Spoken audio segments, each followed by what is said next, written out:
In January, New York Mayor Michael Bloomberg reversed his earlier support for a decision by the Obama administration to try alleged 9/11 conspirators in the city's federal civilian court.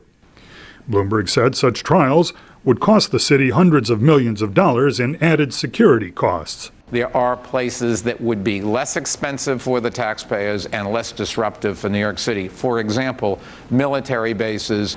Republican members of Congress have been particularly critical of civilian terror trials, accusing the Obama administration of treating accused terrorists lightly by not seeking justice in military courts.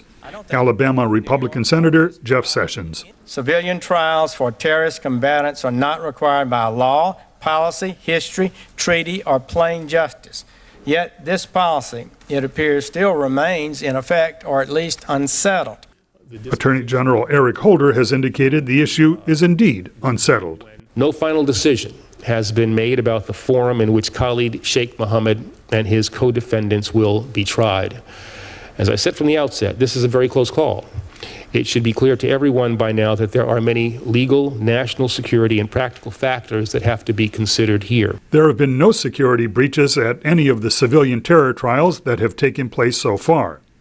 And the civilian approach to such cases appeared vindicated when a jury of New Yorkers found Pakistani neuroscientist Asfiya Siddiqui guilty in September of shooting at FBI agents and soldiers after her arrest in Afghanistan. She was given an 86-year prison sentence. 2 months later, though, jurors in the same courthouse acquitted accused terrorist Ahmed Gilani of all but one of 285 counts against him in connection with the 1998 bombings of U.S. embassies in Kenya and his native Tanzania. Columbia University Associate Law Professor Matthew Waxman says military tribunal convictions can be overturned on appeal, just like those in a civilian court.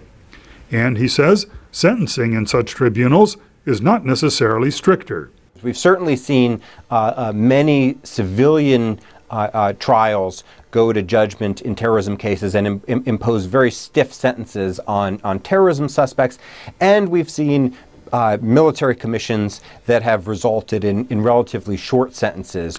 As an example, Waxman points to the radical difference between the 9-month suspended sentence handed to Australian David Hicks by a U.S. military tribunal and the 20-year sentence given to the so-called American Taliban, John Walker Lind, by a civilian court.